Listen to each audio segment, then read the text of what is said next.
All right, we are live. Hey everyone, we are back. This is Amanda with the Disputed Lands. I go by Crowfood's daughter. And with me, we have Steb, our dungeon master. Steb, do you want to introduce yourself and tell us where we can find you? Yeah, so I'm Steven. That doesn't matter, just as long as I know you're talking to me. And I'm a professional dungeon master. I've known a Crowfoot's daughter for years now, and yeah, I love D&D. I love Game of Thrones, The Song of Ice and Fire. House of the Dragon's been great. Um, yeah. Oh, and you can find me at Here Be Dragons, or at Real Steven Stark on X, formerly Twitter. I wonder if that's my Twitter going off. I should go mute my phone. It, it might be. It might be your Twitter. All right. So let's go ahead. We are building Daemon Targaryen. Um, Right. So I told you I wanted to throw you a couple of curveballs, and there are things that I want to consider before we even take another step forward. I'm sorry, that was my fault. Um, No, it's fine. Just I kind of want to build him maybe slightly higher level than we have previous characters. Oh, actually, I was thinking about that actually as well. Okay, well Um, we're kind of on the same page there. So I was hoping to maybe go like 10th level. 10th level sounds good.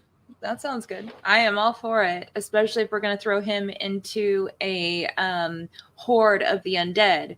So I will Right. take a 10th. I will take a level 10 above a level 8 any day. That's So that's going let's to be build him to a 10th.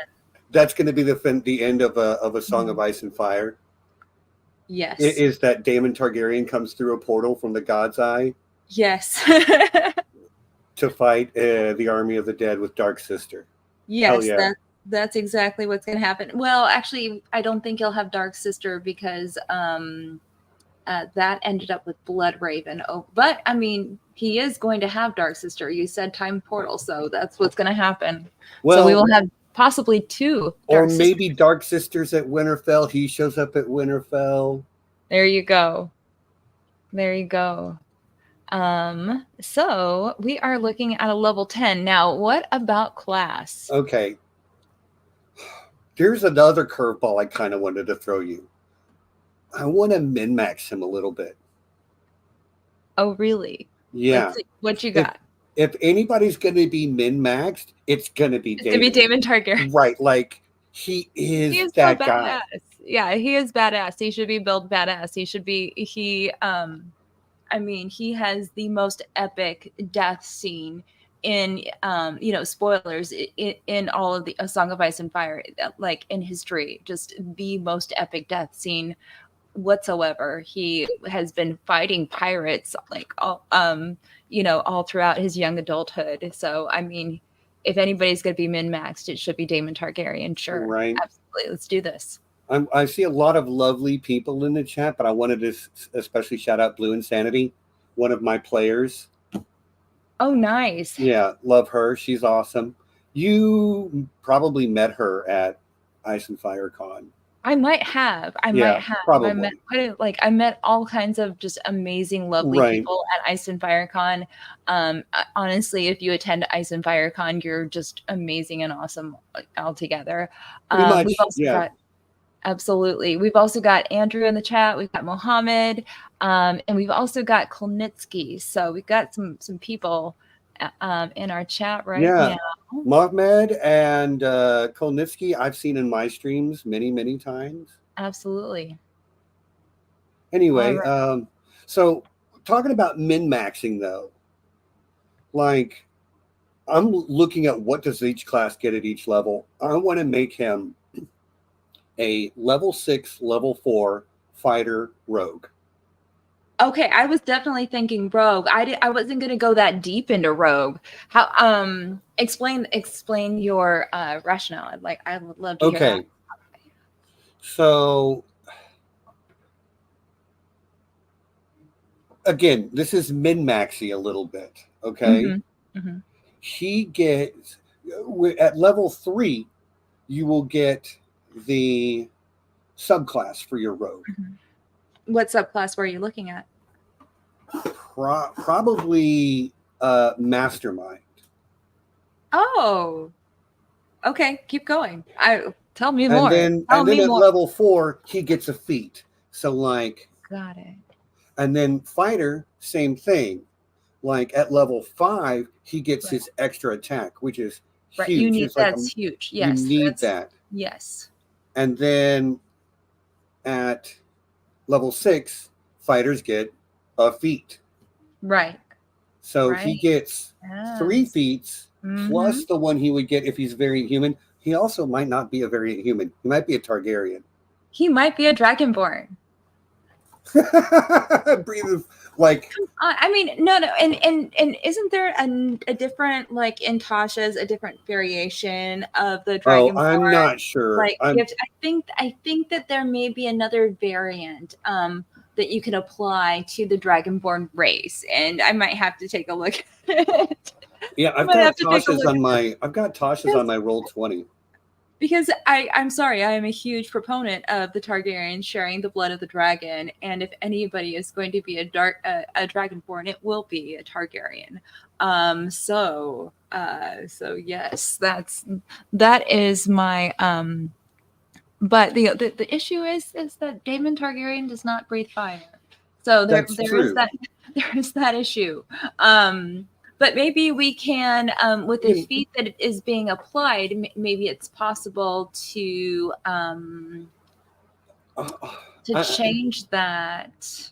As a long-time DM, let me tell you, the best DMs make stuff up the way they need it to be in the moment. Not necessarily in the moment, but like you've got to be willing to pivot and like.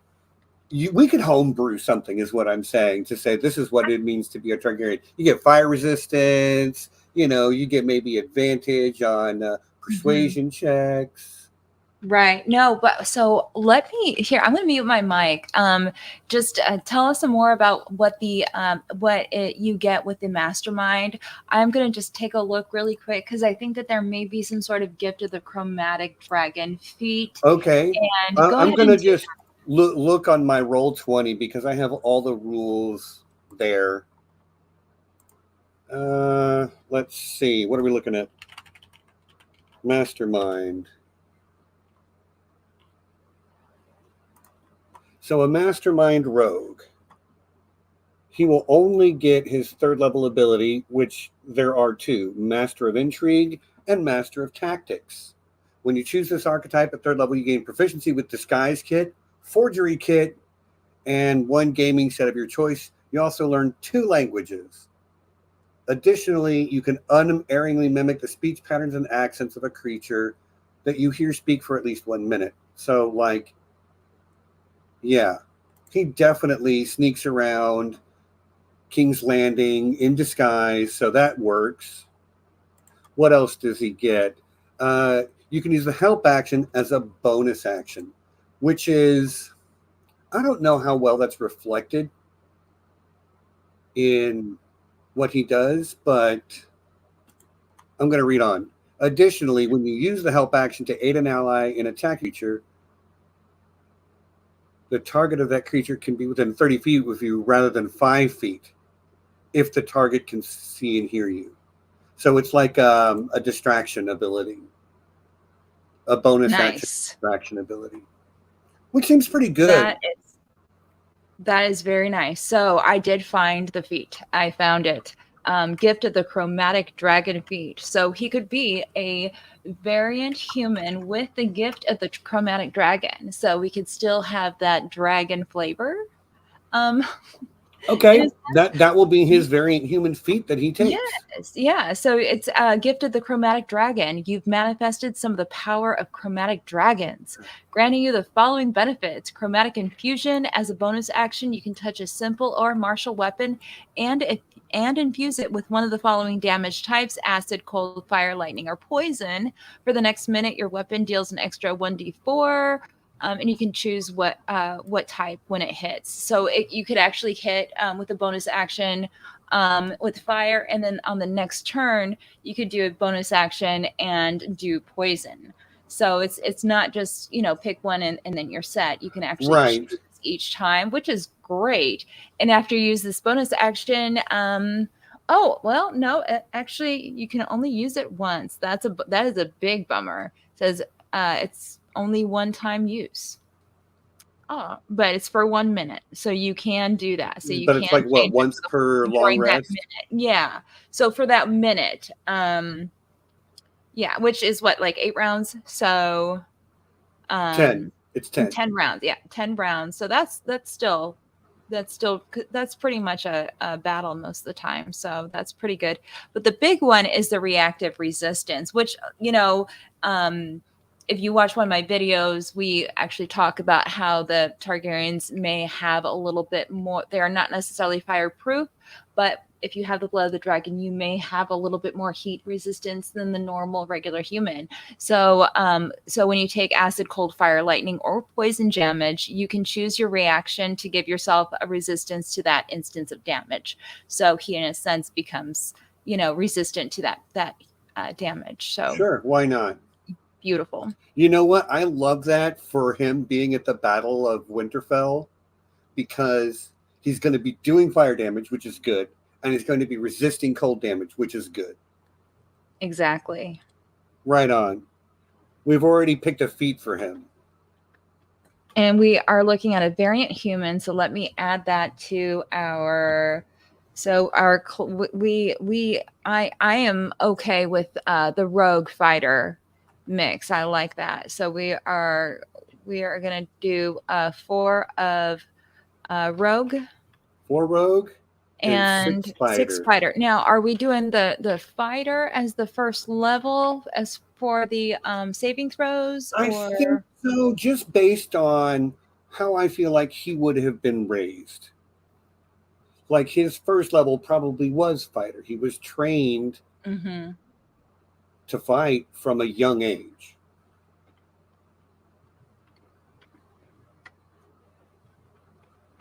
All right.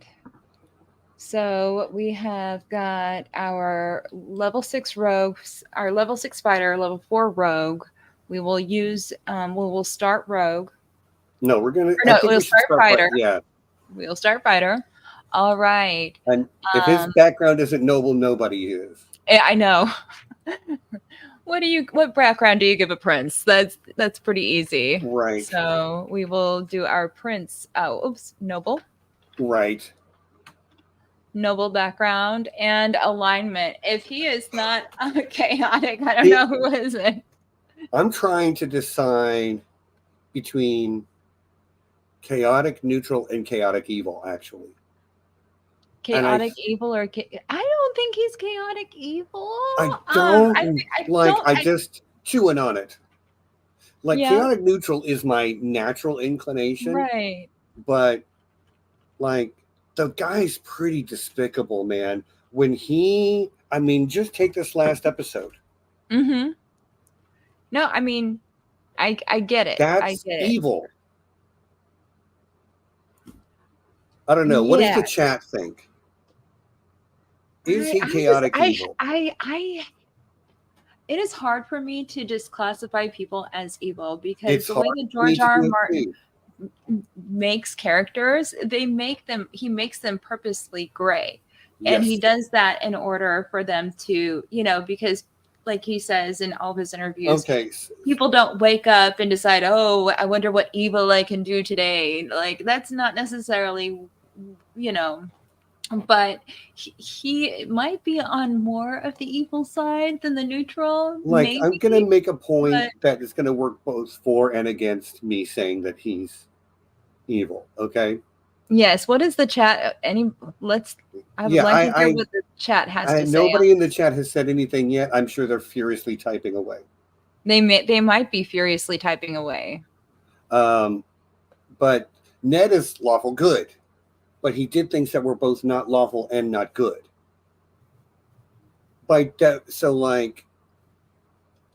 He can be chaotic evil and not be chaotic and evil all the time. Right. To me, the scale of good and evil is about like the suffering you're willing to inflict.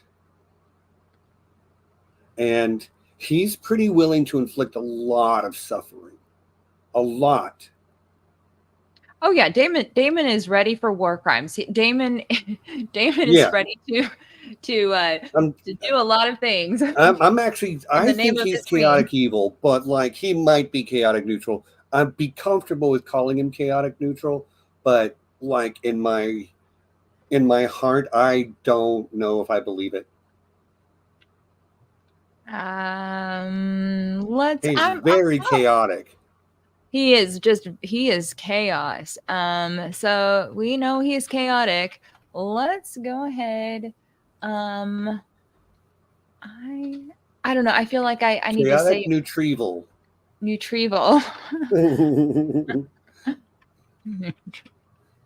I'm kidding, obviously, but like whatever. Oh no, that's what I like that. That's what he's gonna be. Chaotic Neutrival. You know, with 5e, they're kind of doing away with the alignment. Yeah, like it doesn't really mean much anymore. It used to mean a lot in the old school. Yes, yeah. So to me, it's mostly helpful as a role-playing tool, but there are other ways. Like, you ever played Magic the Gathering? I have not. So Matt, Joe Magician, great channel, by the way. Check it out if you have great not. Channel. Good dude. Seen that channel, but he is like huge into Magic, and he's actually done things in the past where he's like streamed playing it online. Stream like Magic the Gathering. Yeah. I mean, I would love to learn Magic, but it's so hard to learn new systems. Like, you know, it takes time. The thing is, it's all like it's lawyers doing math, right? I mean, with pretty pictures. But like there is this idea of like the color wheel and the way what each color represents, and I find that's almost just as useful as or maybe even more so than the good, neutral, lawful, chaotic. Right. Yeah. Because like red is about passion, black is about ambition, white is about unity of purpose. And, you know, there's no good or evil, right or wrong. There is kind of a law and chaos, but not like a hard division. There's like unity of purpose versus individuality. Mm-hmm. So anyway, it's a really... If you guys, there's a couple of really great videos about using the magic color wheel instead of alignment. If you have that interest, YouTube has that stuff. Go look it up. Okay, so we have got our class background. We have got our top portion filled out. We usually move over to assigning stats. So let's move over there. So min-maxing and looking at the character as described in the book/books. You know, the Rogue Prince was its own thing first, and then it got like so much more added to it when Fire on Blood came out. And then we have Matt Smith's portrayal on TV, which, by the way, just who'd have thought? Goofy so Doctor Who. Who'd have thought? But just fantastic. Oh, so good. You know what? He had me after when he went with the Gold Cloaks and they had cleared out King's Landing of all the like he was doing war crimes like, right from the very beginning. And he had done that all night. And, you know, Otto, he goes into the throne room and he expects Daemon to not be there. But Daemon just went and did that all night. And then he showed up still like looking so like chaotic and hair messed up, dirty face and everything. And he's just smiling.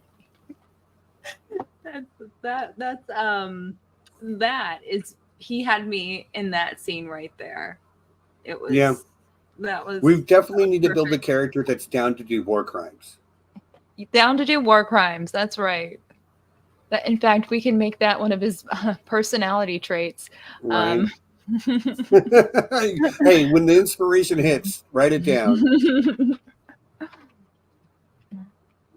Absolutely. There we go. War crimes all around. Yeah, you get a Okay. war crime, and you get a war crime. Yes, yes. He's tough but Oh, fair. He is. I don't know about fair. I don't necessarily know if he's fair, especially when they were gathering up the criminals because they how did they know who was a criminal and who wasn't? It could have been just like somebody saying that they did this, and I mean, I don't know. I don't know if how much looking into their gathering up of the criminals they did, but they did a lot of justice that night. yeah, a lot of just us. A lot of justice. Yeah. Okay, so So, looking at his stats, I find it hard to believe that he has less than a 14 in anything, actually. oh, let me look. Let me look at that because I was thinking that his intelligence was going to be high, probably higher than his wisdom. Charisma is going to be very high. Mm-hmm. Um, And like physically, he's very healthy, very mhm. capable, fit. Yeah. Like he needs at least a 15 strength for the heavy armor proficiency, Right. I which was I was thinking maybe a 16 on that's strength. fine. We're min maxing, and a 16 is Yeah. like, Yeah. Dex, I was thinking around there, maybe a 17 is kind oh, of where I really? was That thinking. high? Well, I mean, it's not necessarily portrayed in the book series, but when you look at what he is capable of in the show, and that's kind of where I'm drawing the inspiration from, especially when he kind of sets up the crab feeder to come out and expose himself, and then he single-handedly goes and basically murders half of his men single-handedly. So, But um, that's just being a high level fighter with good strength, good proficiency bonus, right. extra attack feature. Like, I don't know. He seemed fairly dexterous, and I and mean, honestly, during his death, that takes a lot of dexterity to do. If you recall his death scene look, from let's give the, it to him. Let's give it to him. I mean, Let's give I it to I him. feel I feel like he might deserve a 17. I think he's pretty dexterous. Okay. Look, I'm not ready to fight you over it. I've fought you before, and I've lost every time. That's true facts, That's by the because I'm way. the one that puts the numbers in. That's right. You got the That's why. reps, and I don't. That's why. I've got the foolish bravery because they're foam swords. Oh yes, yes. Oh, that's true. I forget. Oh, I you did. forget that I fought you like 4 times with foam swords, and I've lost every time. Yes, yeah. The big thing is that I need to have a shield. I'm very good with the Yes, shield, and I'm very aggressive with that shield. So if it's just a single sword, not as good. But you give me a shield, and I will beat the crap out of danger, you. So danger, Will Robinson. yes, I am dangerous with a sword and board. I am dangerous. Okay, so let's take a look at Constitution. Tough guy. Again, bare minimum of 14. Oh, bare minimum, yes. I would give him like a 15 or a 16, honestly. He's fairly tough. He is fairly tough. Like, and he's definitely has taken a beating and kept going before. Mhm. So, yeah, 16? Sounds good. Sounds good. Wow. That's a physical specimen right there. I'm not going to kid you. Okay. Like, any martial type is happy to have those physical stats. Absolutely. Absolutely. Those are good stats. Um, let's take a look at intelligence. Again, I think minimum of 14. He's a smart guy. He's very smart. He's quite smart. Yeah. I don't think he's wise. I think he makes dumb moves sometimes. I don't know if he But makes dumb moves or if he makes chaotic moves. Well, I feel like having a party after the death of your brother's son Okay. um, Yeah, that's wasn't the pretty smartest dumb. thing to do. Okay, you know what? Solid. Solid. So There are I think instances. he's smart. I don't think he's as wise as he could be. Okay. Okay. Or also the blood and cheese thing, not Okay. he You he make, had a good plan, but it wasn't the wisest plan. So he doesn't always think things through.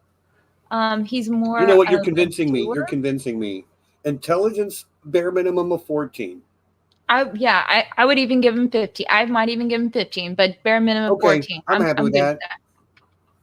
that. Okay. Wisdom, I would just say he's average. I would give him a 10. 10. 10. Okay. I would say average. Charisma Oh minimum yeah. of 16. Oh, Maybe 8. minimum. Maybe 18. I would give him 18. I would. He is very charismatic. What does the chat think? Yeah, Sounds like Tyrion. doesn't always, has a plan but doesn't always think it all the way through. Yes. All right. I think that these are some pretty accurate stats, I think. Yeah. Let's go ahead and begin with filling out the rest of our character for the yeah, we got to fill in the rest of our character for the background. We got to enter in everything. We can start with that. Okay.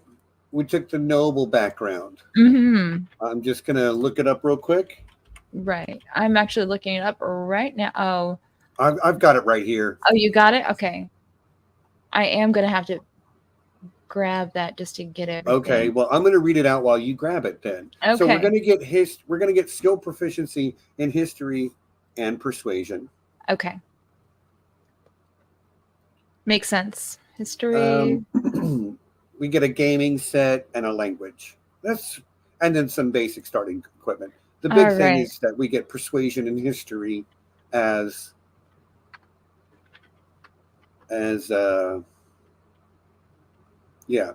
proficiencies. There we go.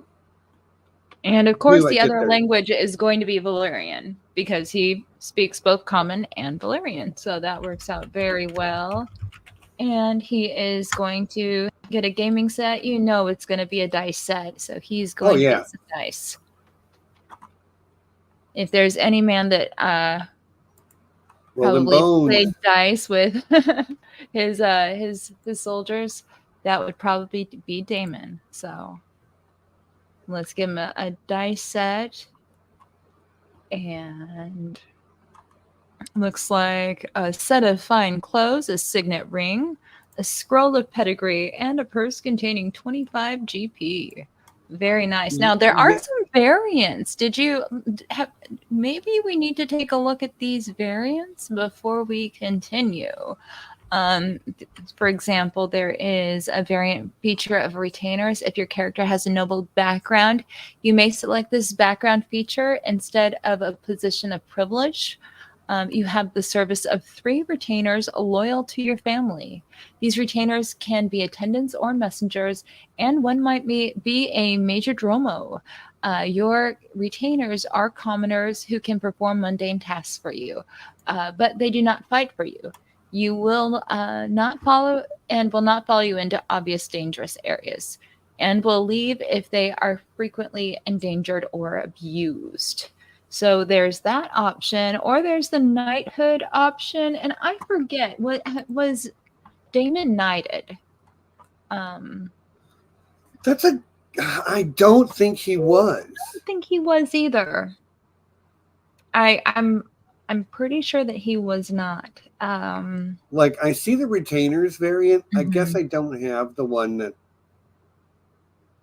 that has the I don't have that book that has the Got it. knighthood. Yeah, so what the knighthood says is just knighthood. It says a knighthood is among the lowest noble titles in most societies, but it can be a path to higher status. I don't think that really, because he's already at a high stat. I don't think Yeah, that's that's that's not for him. when we do Sir Duncan the Tall, by the way, Right. which That's beautiful. my favorite character George R. R. Martin ever wrote is Oh, Duncan the Tall. So, oh yes, and yeah. they're We should making a Dunk show right build now him. Oh, too. We need to build him We, sometime. we, we will. Like, we're gonna get all of Westeros's greatest hits in eventually. Oh, Shane said that I said very charismatic a little too longingly. Yeah, Maybe I did. maybe you did. Okay, so let's make a level 1 fighter real quick. Okay. Let's do it. Let's do this. Okay, so I'm just opening up the fighter in my encyclopedia. And okay, so at level 1, we'll get a fighting style and we'll get second wind. So I'm going to lean hard into this to min-max some dueling fighting style, okay? Okay. Which is fighting with a sword in one hand on either nothing or a shield in your other. And it does just, every one of your hits does +2 damage. Nice. Okay, that's pretty good. I always love the defense. Its defense is very good. It's good. It's good for just about everybody. But yeah, this would definitely, especially with him. Yeah, I'm okay with that. I am okay with it's the more aggressive option, which feels right. He is aggressive. That does feel right. Let's see. So that's the dueling fighting style. Okay, let's put that in there. I like to put my fighting styles over here because it reminds me. Right. It's like a little reminder to myself when I am calculating my Can't wait attacks. to homebrew Dark Sister here at the end. Oh, I know. I'm just saying, like, I'm writing it in right now. Yeah, like we'll do the numbers at the end, but Toolcast 42. That's a name I haven't seen in a long time. How you doing, friend? Hey, Tolkas.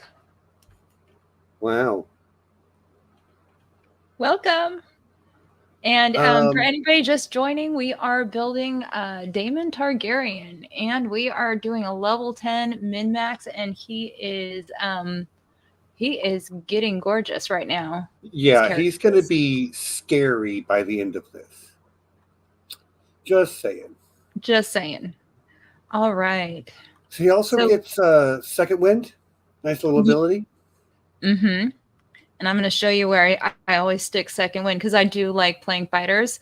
So on my character sheet, I like to actually stick it in here. We already know he's got lots of flaws. I might move that a little bit later, but it's just a little bit of a placeholder. So actually, let me do it a different way. We know he's flawed, but we love him anyway. Like we don't need to type out his flaws in that tiny little box. They won't fit anyway. Yeah. I know. There's not enough room for Daemon Targaryen's flaws. But the cool part is I finally remembered to put this in the correct browser. So nice. Yeah, so I can enter this in very nicely. For the next time we do this, I might try to do it on my side with my Roll20. Okay, sounds good. Because Roll20 does all the formatting for you. Oh, that's nice. Yeah, that is nice. You keep on telling me about Roll20 and I still have not checked it out. I really need to though. There's a little bit of a learning curve, but once you learn it, it's pretty nice. Okay, and then there we go. But yep, that's where I like to stick it, right there. But we'll move it later on. Okay, so we have our second wind. And we also have, let me put in the proficiencies before I forget them. Right. Okay. So a fighter gets to choose two between acrobatics, animal handling, athletics, history, insight, intimidation, perception, and survival. Now we already have history and persuasion. I feel as though he would do well with animal handling since he is a Like we dragon can just call rider. it dragon handling too. We can. We can, but this is going to apply to other animals as well, this Right. skill. But yes, he is definitely. I was actually thinking about the Drakewarden with a ranger. Oh, As what an interesting idea. yes, yeah, I was actually thinking about that, but I really like your idea of min-maxing Daemon, because if you're going to min-max a character, it would be Daemon Right. Targaryen. Like So just let's give him do a this. dragon also. Yeah, yeah, yeah, absolutely. He could just be like a cavalier fighter. I think that uses a mount. You could flavor it like Maybe. that. I was actually we'll okay, so Yes, we'll we'll have look at that that when conversation now we'll cross actually. that road when we get there. But Well, let me like level 2 is action surge, then level 3 is that conversation. right. Might as So well have it now we can have it now. Let's take a look at because our subclasses. Because what were you thinking exactly? actually as like boring as it is, Mhm. I was thinking Champion. champion. Ah, I knew it. Yeah. Like it's the Mm-hmm. it's a crit seeking build to a certain Right. extent. Right. And honestly, I've done a crit build, and it was one of the funnest builds I have ever done. And I've done it too. It is a so lot of fun. it is so fun. It is so fun to actually play with a crit fishing build. You want to know what my most broken build is? It's only What's that? level 8. It's a level 6 wizard blade singer, level 2 fighter. That's Okay. broken. It's broken. See, I always gravitate toward, if I'm gonna do a spellcaster, I gravitate toward the warlocks because the warlocks have the option for the eldritch option. Eldritch So invocations and yeah, Eldritch Blast. What yes, best attack cantrip in the game, Eldritch Blast. yes, Eldritch Hands down. Blast is amazing. Oh, that's Rowan, Archmaester Emma. Hello. Emma. Oh my goodness! Hey, welcome. Another person I play D&D with. Do you play Emma? You play D&D? That's awesome. Well, okay, real talk. They are my favorite DM. Oh yeah? Yeah, I grew them from a baby. First game they ever played was with me, and they have grown into my favorite dungeon master to play with. Awesome. Love what, and by the way, Rowan is their name. Okay. But we all have known them for a long time. Oh my goodness. Hey, it is so good to see you in the chat. As another amazing dungeon master. Yes. Yeah. And also amazing essay writer on for A Song of Ice and Fire. So I am glad you made your way over here. We are having some fun over here today. So awesome. And if anybody ever checks out Rowan's website, it's called Red My Set Play, and there is the best essay about how it's possible that Melisandre tried to prevent Crescent from going to from dying. So definitely check that out. Oh man, okay, very nice. But yeah, we play together once every couple of weeks. That is so awesome. And, anyway. Okay. We love you to bits, friend. We love you to bits.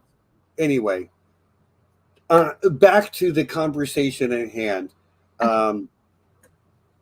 I'm gonna like pull for champion just because he's like it's about me. It's about being the best version of myself.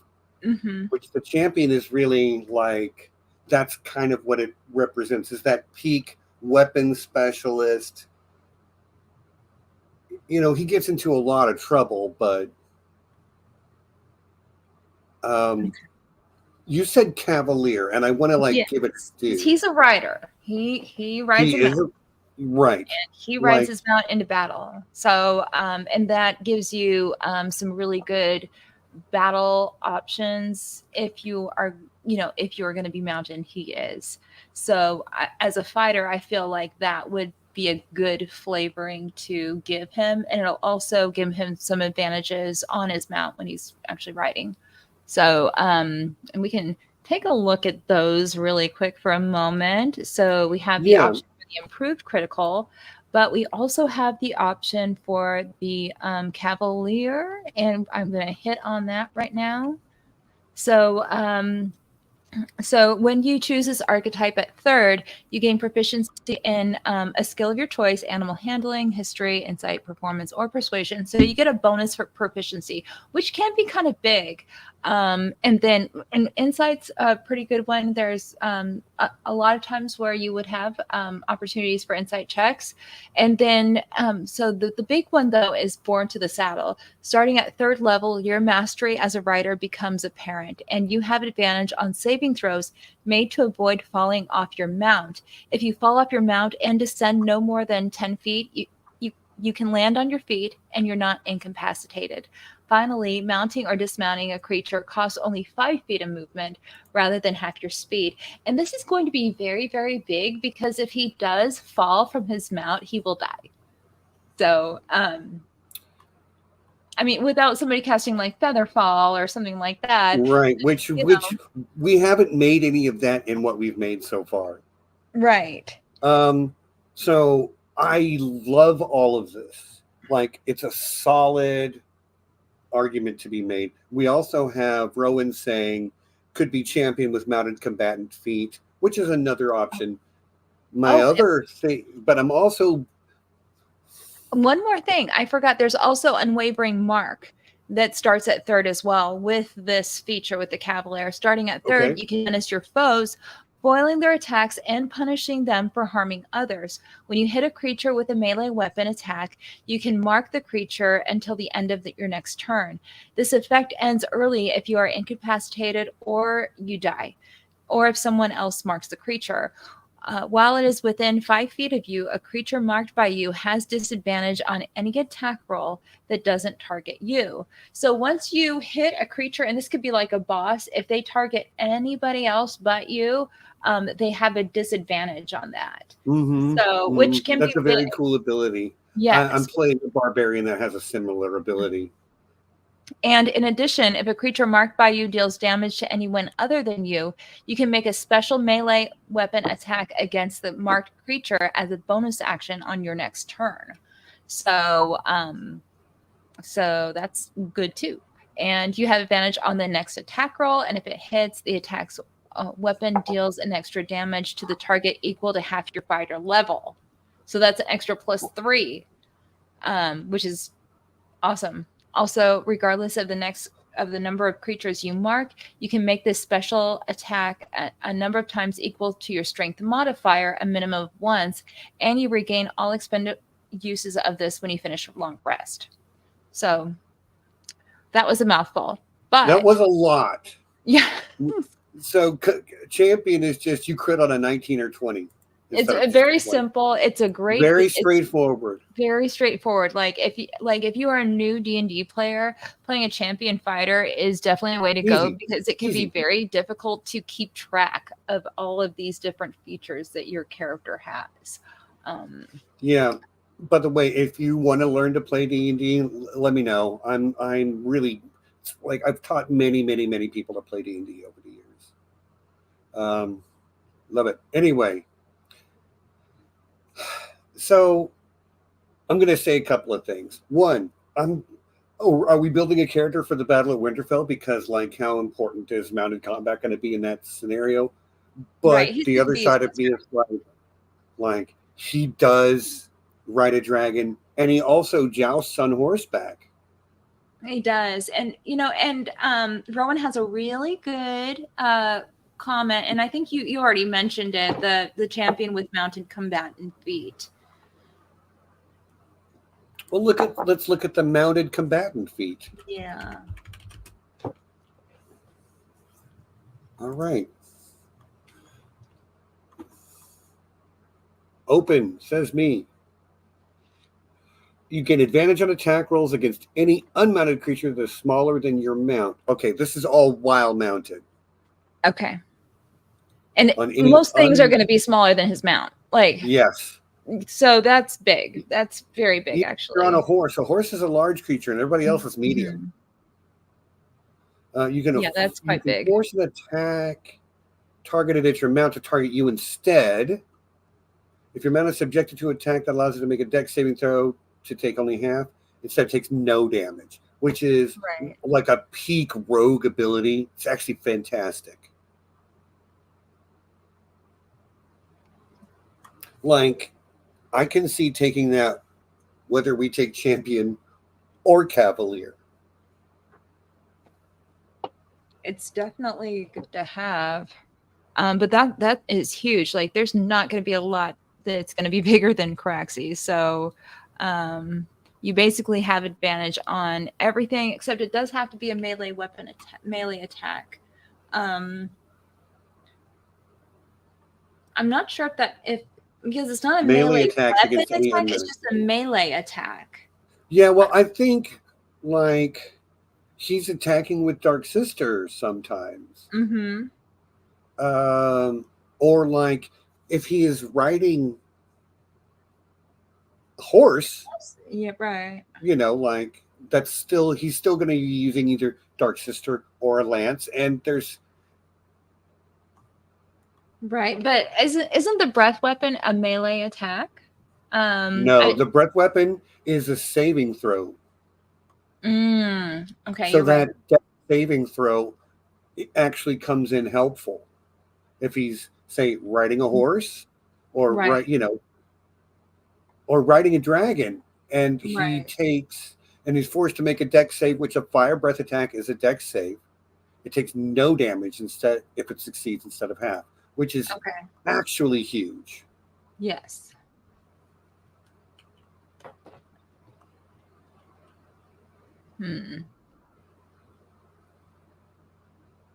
Oh, and then you can force an attack targeted at your mount to target you instead. I don't know. I feel like Caraxes would have a lot of hit points. Yes. Yes. Yeah, Caraxes is going to have I'm just going to say, J.S. Holderson, I hope you guys have a blast in your first D&D session tomorrow. Oh, very nice. Yeah. I hope you guys have a great time. Guys, ladies, gentlemen, everyone in between. Yeah, it's a lot of fun. Yes, you are going to have fun. There's a learning curve, it's it can be hard to kind of figure, put everything together and figure it out. But as long as you have some other players there with you, they can kind of guide you and help you. I had a lot of questions when I was first playing, and I'm still, I don't know, D&D is one of those things where you kind of learn something new every day because the rules and the world that it's built is just so big. So I've been playing almost 40 years. I still learn new stuff all the time. Exactly. So I am okay with champion, but with mounted combatant feat. I'm okay with that. I think that so that's 2 feats we've taken. We get a total of 4 with the build that we've made, so to speak. We're gonna get 1 at first level from being a very human. We're gonna get 1 at 4th level fighter, which we're just doing now. We're gonna take champion at 3. We're gonna take mounted combat at 4. At 5, we're gonna get extra attack. At 6, we're gonna get another feat. Exactly. All right. So we will take that at 4.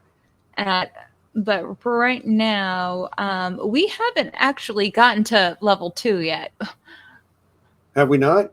No, we kind of segued into that conversation because it Oh, was right. Well, like, wait a minute. level 2 is literally just It's minimal. action surge.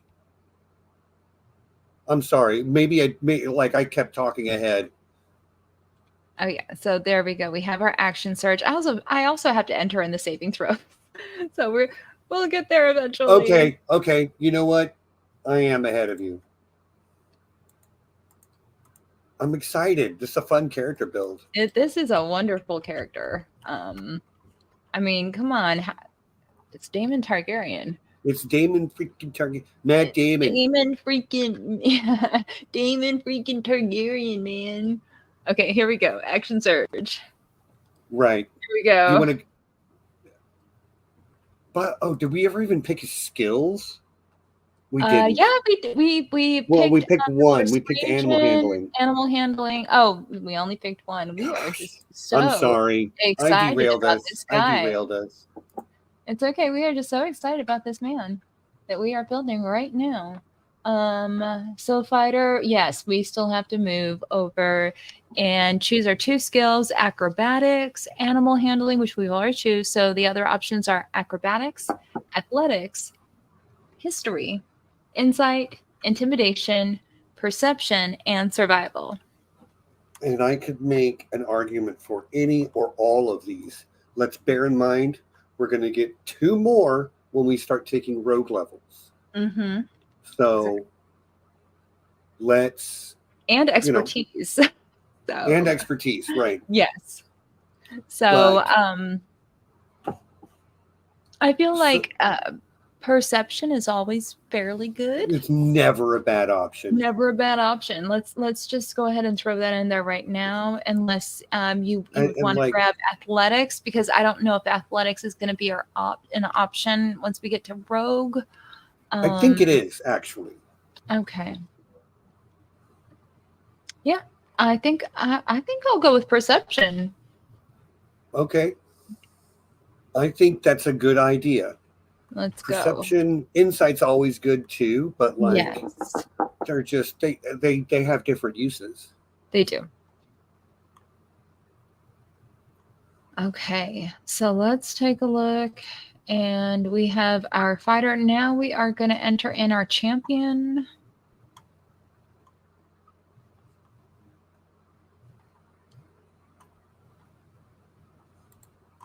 Are you copy pasting champion stuff right now? Yes, I'm copy pasta right now.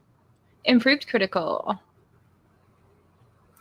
Rowan is saying intimidation should be an option. That's very Daemon coded. He is intimidating. We get 2 more picks. We'll see. We'll see. He is intimidating. We might have to move things around. We might. Let's go ahead, and we have got our improved crit. I'm going to move this over here because for me it's a reminder. Right. Improved crit and your dueling style. Yes. Yeah, I like to put that right in there, so that when I'm rolling a 19 or a 20, I know it's a 20 is a critical, but when I roll that 19, it's a little reminder. Okay. So, and I feel like Dark Sister does have a little bit of an improved critical. All right. There we go. Okay. Before we move on, strength and constitution saving throws Thank you. That's it. That's all. Beautiful. Now I think we've done everything that level 1 demands. That's correct. And then we've got second wind. We've got action surge. We have our martial archetype. We took our feat of, what was the feat we just took? Mounted combatant. Yes. Okay. At level 5, we will get extra attack. Which, another combat ability. The best one that fighters get. I'm just gonna write it in right there. Yeah. As a reminder. I need lots of reminders when I play. Otherwise, It's one my of the reasons I like Roll20. Like now, you have to remember your extra attack, but like it's very good at keeping track of everything. Like if you're a life domain cleric, it will add the appropriate things whenever you heal every time without you having to tell it to do that or remember to do that. You know what I mean? exactly. It's quite nice. Okay. And then at 6th level, a fighter gets another feat. Excellent. And now we have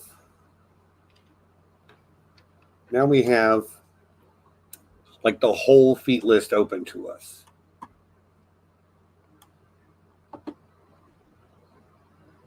And I don't even know where to go with this. There are so many ways you can go. I might recommend, like, if we are doing the I'm just min-max, opening up a list like of feats damage. now. Right. Okay, so some feats that are good. Athlete, pretty good feat. It's a half feat though, which is because we assign traits, they're not as good, or because we assign stats. Alert is never a bad one. Alert's never bad. I think that there is like this Night of Solemnia that gives you an extra option with your mount, which is a feat. Night of Solemnia. Okay, let's take a look. Yeah, that's from a book I don't have. Background. Yeah, I think it's one of those like feats that's also a background. It is. Let me see which book that's going to be in. Okay, it's for the Dragonlance campaign. So Yeah, don't have that. Sorry. yes. So But but the feat, if you're interested, is the Squire of Solemnia. There's the feat. Okay, there's the feat. When mounting or dismounting, it only costs you 5 feet of movement, and once per turn, when you make a weapon attack roll against a creature, you can cause the attack roll to have advantage. If the attack hits, you roll a d8 and add the number rolled as a bonus to the attack's damage roll. You can use this benefit a number of times equal to your proficiency bonus, but a use is expended only if the attack hits, and then you regain all expended uses when you finish a long rest. So that is a little bit of an option. I feel like there are better ones, though. Yeah. Martial Adept is not bad. It gives you like a combat maneuver. No, two combat maneuvers from the other fighter subclass, Right. the Battle Master, and a superiority die, or you gain one superiority die. Yeah, it's not much, but it's nice to have like a trick or two up your sleeve. Right. Okay, you learn 2 maneuvers. Yeah, that's very nice. There's also, if we wanted to, skilled. What's that? Skilled. Just 3 skill proficiencies. Oh, or isn't there a skill expert? There is, which is 1 proficiency and 1 expertise. That might be a better way to go, especially since we're going to have a lot of skills. Yeah. To have an extra expertise. Mondo Cool is saying. Go ahead. Mondo Cool is saying resilient fiend could get Dex +1 and gain proficiency in saving throws. Yeah, that's a nice idea, but we're like assigning stat numbers, and we don't really want to like. I would give him a -1 Dex. I want him to end with a 17 Dex, or Amanda and I want him to end with a 17 Dex. So taking something like resilient, we're not really going to take the +1 dex. Skill expert also gives +1 to an ability. Okay, well, again, it is what it is. We could add one to the dex. I mean, it's going to take him from a +3 to a +4. That's kind of big. It is. Like, the thing is, he's already stacked. Like, those stats I would play on any character except he's a cleric. He's a level 10. At level 10 they're gonna but have, like, we're not even like, these are just the numbers we gave him. Right. These are pretty big numbers. These are big numbers. But yeah, his like, jump stat is a 10. For those of you who weren't here at the beginning, we decided pretty early on, like, if any character in A Song of Ice and Fire in Westeros is going to be min-maxed, it's this guy. Yes. He min-maxed his whole freaking life. Yeah, that's what happens when you're a second son and you're fighting pirates, right? through your young adulthood. So there's a lot of good ideas of what to take here, and we can save that decision for later. If we want to start doing rogue levels, we can just keep that feat in our back pocket for the end of the build. And we're going to get one more because we're taking 4 levels of rogue. So we actually have 2, which is something to consider. Okay. So do we want a multi-class rogue? Oh, I am all for it. I am ready for this. Okay, let's see. This is our make sure I pull up the multi. Like, there's a very particular way to multi-class. Sorry, go ahead. Oh, I was just gonna say this is our rogue print. So if you do not read A Song of Ice and Fire, the little novella that George R. R. Martin wrote for Daemon Targaryen, or about Daemon Targaryen, was called the Rogue Prince. So the Daemon Targaryen that you see wearing the cloak and doing some kind of sneaky stuff here and there, that's Daemon. So he definitely gets levels in Rogue. Yeah. How can you be the Rogue Prince and not have levels in Rogue? Not have levels in Rogue. Come on. Okay. So the first thing he will get, I mean, he already has light armor, so we can ignore that. He will learn Thieves' Tools and 1 skill from the Rogue list.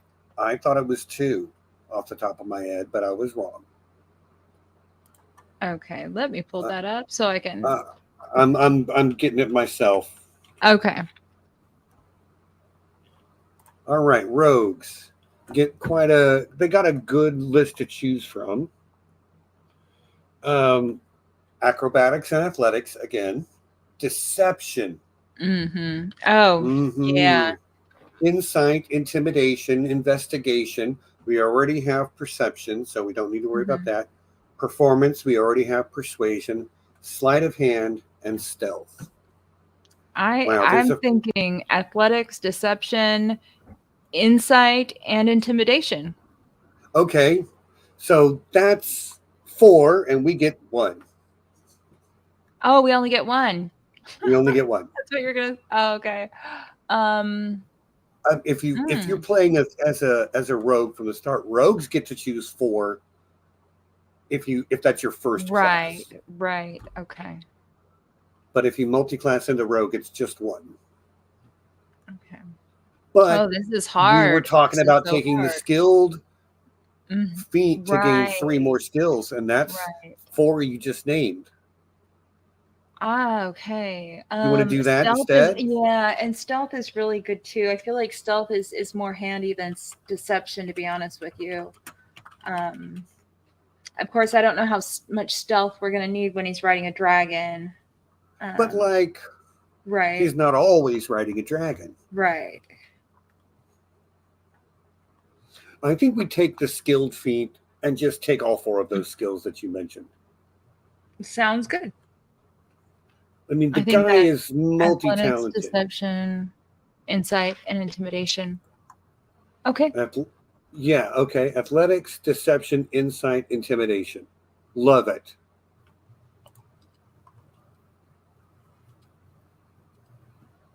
Beautiful. Yeah. Rowan is agreeing with the skilled feat. Like he's just got, Mhm. yeah. That's him. That is That skilled yeah. feat. It just he's lived a life where he's done so many things, and he's very naturally talented as well. And Why choose when you can have it all, right? exactly. Okay. Um So then, as a first level rogue, he gets that he's got the thieves tools. yeah, Um, let me add that here. Proficiency is with these tools. But don't you need the skill proficiency because isn't that an option? no, you just get thieves tools Right. as Okay. a proficiency. You can also expertise in them, which I don't think he does. Okay. No, I don't think so either. But like he does get the basic proficiency with thieves tools.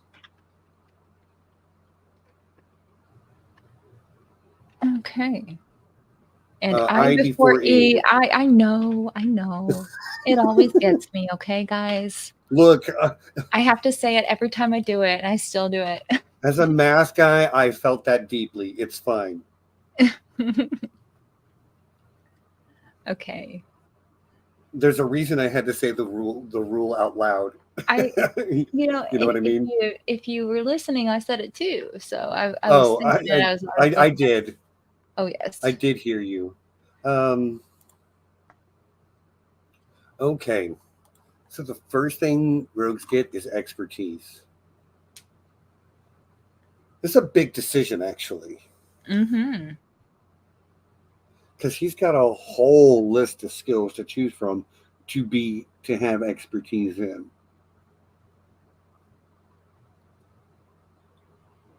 Two. Okay. I'm looking at his list there.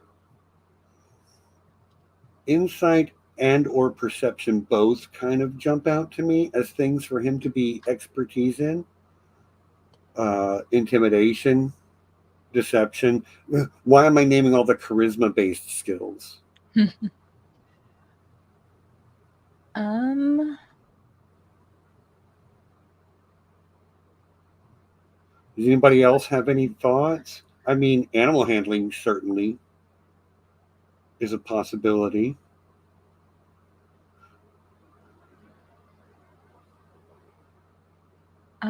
You know what? I am.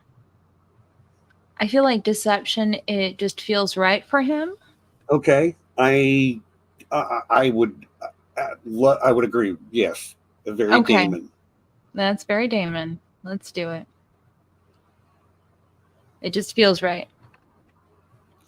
Rowan says they'd vote either deception or intimidation, and then athletics.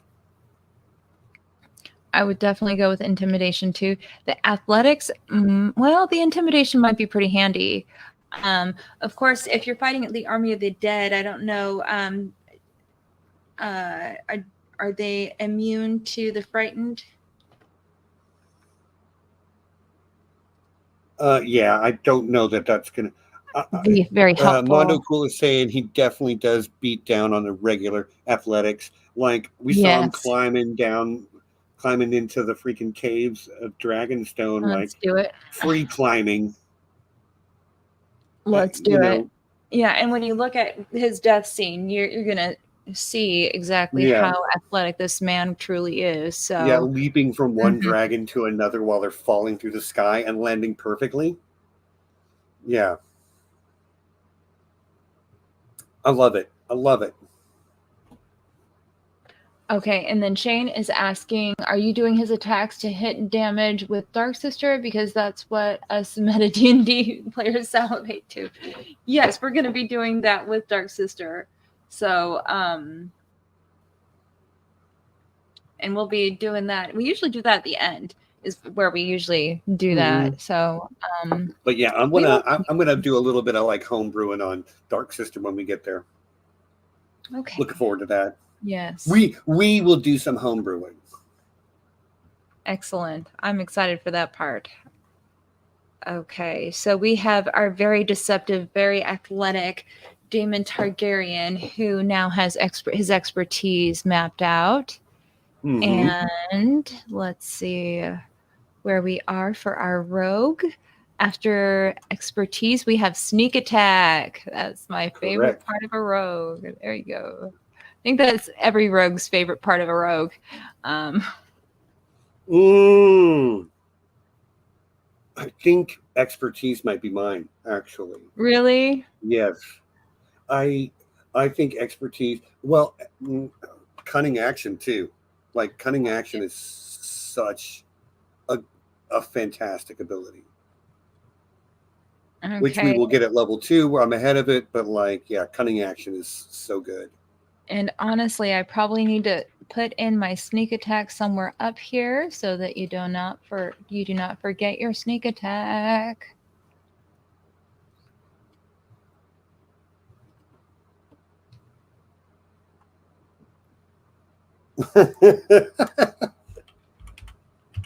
Sorry, Rowan is cunning action is their personal fave.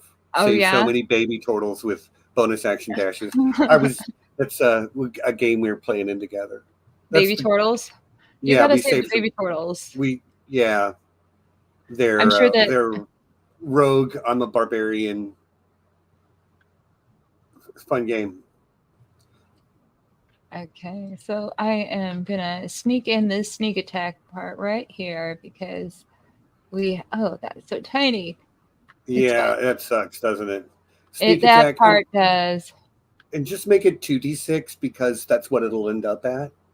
Right, with For by that for the level, is that Yeah, correct? yeah. At Yeah. level 4, it will be Level 4. 2d6 sneak Okay. attack. The attack must use a finesse or ranged weapon. So Dark Sister's going to be a finesse weapon. Okay. So we're gonna use our dex. Yeah, they're both +3, So it wouldn't but matter. Yeah. so Yeah. it doesn't matter. But like, And, yeah. and Dark Sister was actually built for a woman. It Mm-hmm. was built for Visenya, so it actually is quite a bit lighter. And it being Valyrian steel, it's even more light. Like So we're you're just going looking to make it at a finesse weapon so that it works. yes, yeah, It Valyrian just steel. If it's a Valyrian steel blade and it's a bastard sword, right? It's like a hand and a half. It's smaller than Blackfire. It was built to be wielded by a woman. This would be a finesse weapon, just due to the sheer weight of it. yeah. I love it. Yes. Which we'll do that when we get to Dark Sister, which I'm looking forward to. But yeah, I think, of course, he's going to be able to use his sneak attack with his signature weapon. He has to. It's not min maxing if we don't do it that way. Oh yeah, and no, but I totally feel as though there is a perfectly good argument for Dark Sister being finesse because it was built for a woman and it's made of Valyrian steel, which is lighter than regular metal. So, absolutely. Okay. He also learns Thieves' Cant. You learn what? Oh, thieves can't. Thieves' Okay, Cant. let's put that in there. When have you ever been in a campaign where thieves can't has been used? Because I have Oh not. yeah. I'd love Oh to yeah. see it used.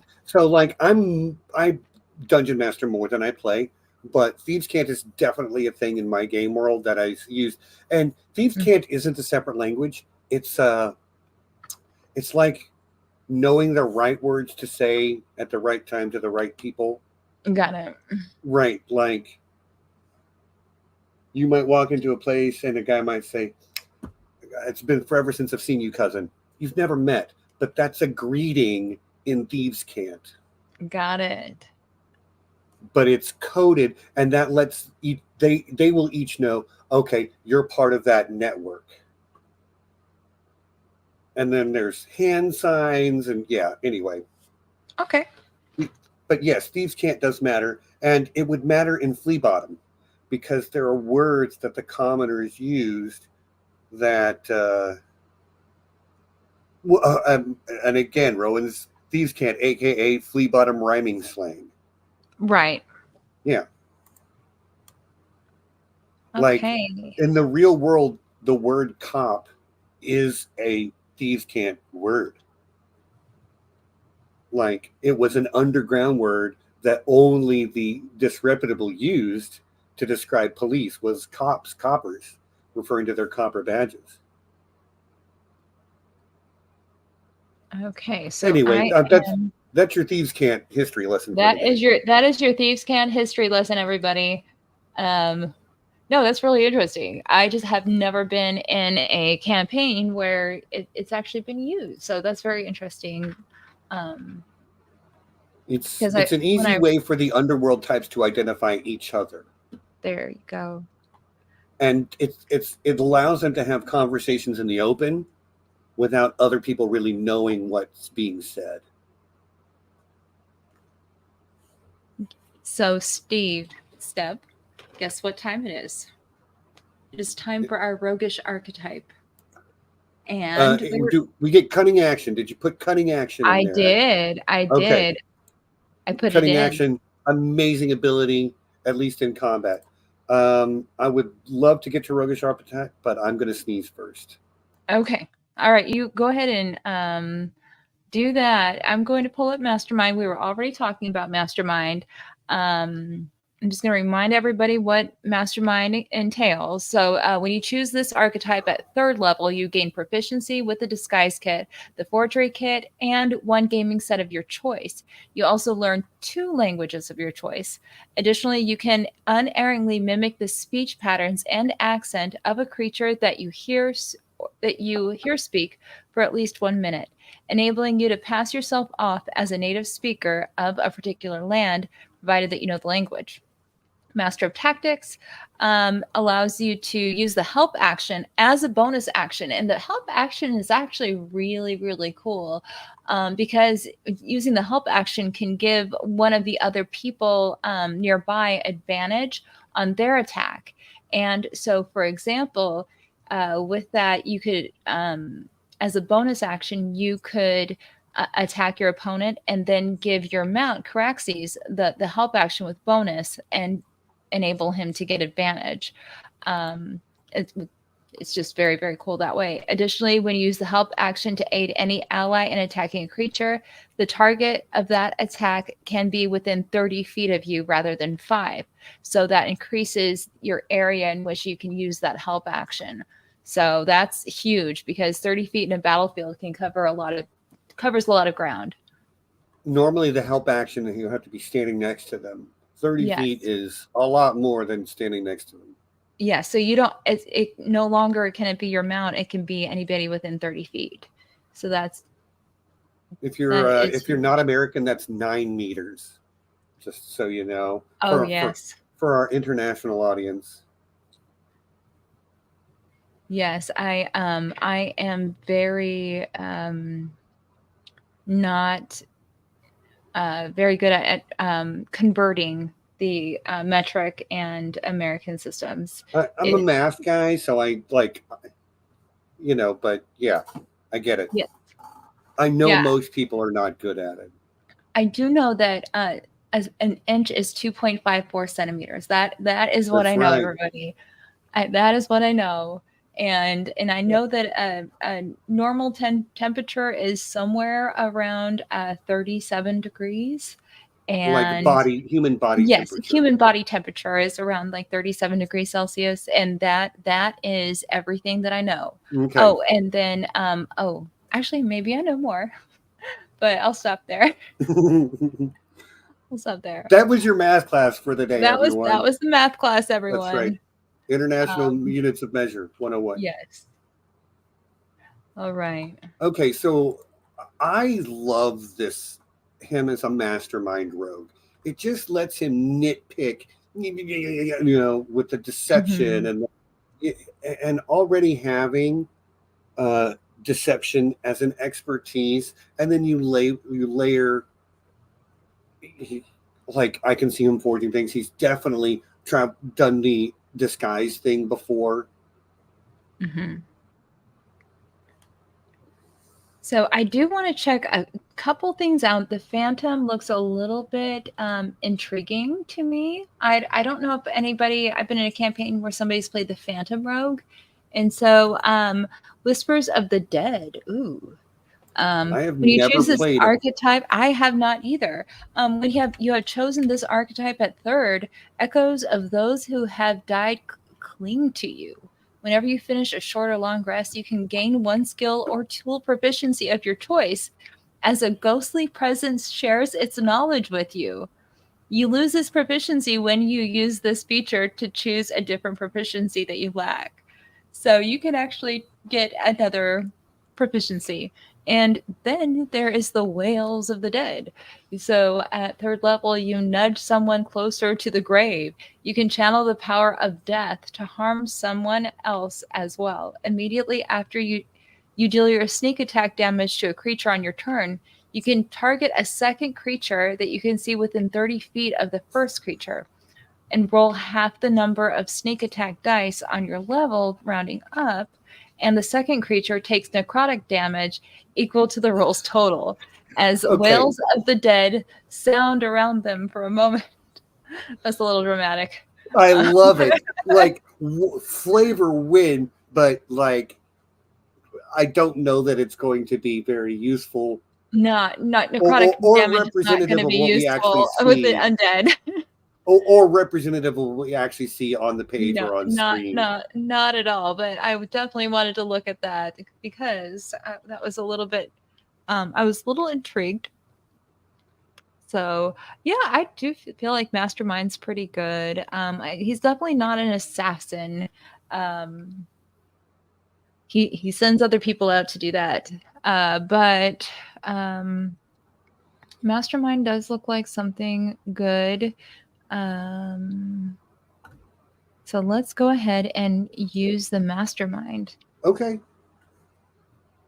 Yeah, like there are a lot of good rogue subclasses, and mechanically speaking, Mastermind might be one of the weaker ones, but it's just a flavor win for the character.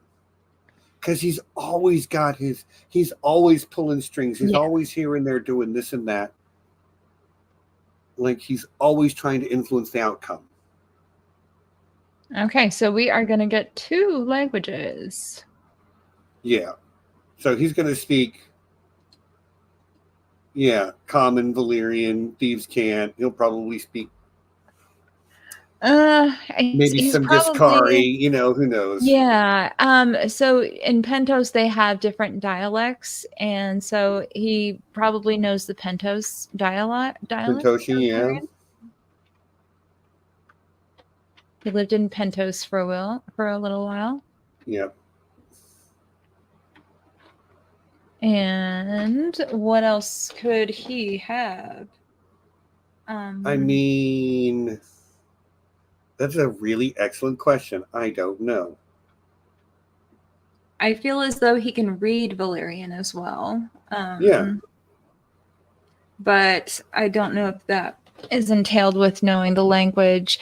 As far as 5e is concerned, yes. As long as you have a high enough intelligence to be able to read, you get Right. literacy in all of your language proficiencies.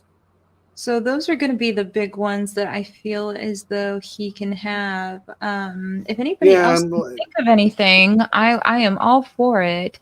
I do Draconic. know. Just give Oh, him Draconic. actually, he Or that's Valyrian, isn't it? the pirates that Oh, the are Stepstone Pirates? in the Stepstone Pirates. I feel as though they have a trade speak or a trade talk. Sure. And so, if I recall correctly, there is a trade talk that is used, and it's also used by those in Sathorios that go down there. I feel like that might. Yeah, I'm not an expert on this bit. I Yeah, I do think that there is a trade talk, and if there is going to be somebody that knows trade talk, it's going to be somebody who's been in the Stepstones for a long time. So that's going to be a good option.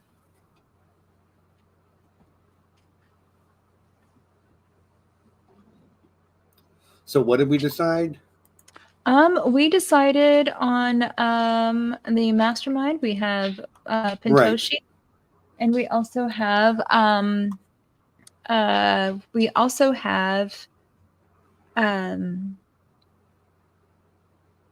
Trade Talk. Right. Okay. I'm sorry. I'm also reading like the chat as it goes by, and Okay, there's a I lot have of fun not been conversation in reading the the chat. chat. But yeah, I need to. yeah. Rowan's got some funny stories about a Phantom Road character. Oh, did you play one? I have not seen one played. No, they DM'd for one. Oh, very nice. I have not Yeah. seen one played, so that would be good. And who needs a life alert? The Phantom Rogue, Oh, an old lady. Daggers were knitting needles. Phantoms were her husband and her cat. oh my goodness. Yeah, it's fun. I've they mentioned that it was played by a guy called Stewart who I've played with a few times now, and he's been a real fun. He's a very creative player, you know. Nice. Um, So we have that part. Let me get the rest of this mastermind out of the yeah, way. Mastermind Rogue, and then like that's at level 3, and then level 4 is another feat.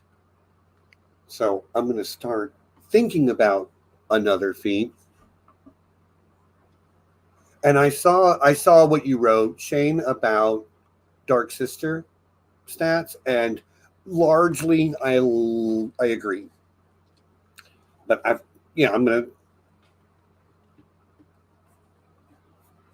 Let me see. wait for Amanda to catch up. The copy pasting takes time, so I'm Okay, not. I'm I'm endeavoring almost not to get too there. far ahead again. You know. Okay, Master of Tactics, starting at 3rd level. Here we go with our help action. I think that that's actually already in there. So I think we are all caught up. And apparently I have mail. You've got mail. I've got mail. A paper airplane came my way. It says, check out the sword stuff I put in the comments. Okay, I will. Being I'm trying. Yeah, I largely agree with what Shane says about the sword stuff. He says,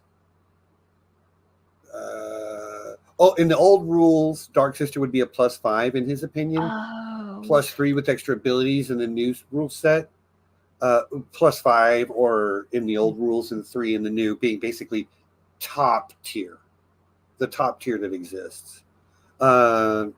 He says Dark Sister's a +3 bastard sword. The new rules would be a long sword.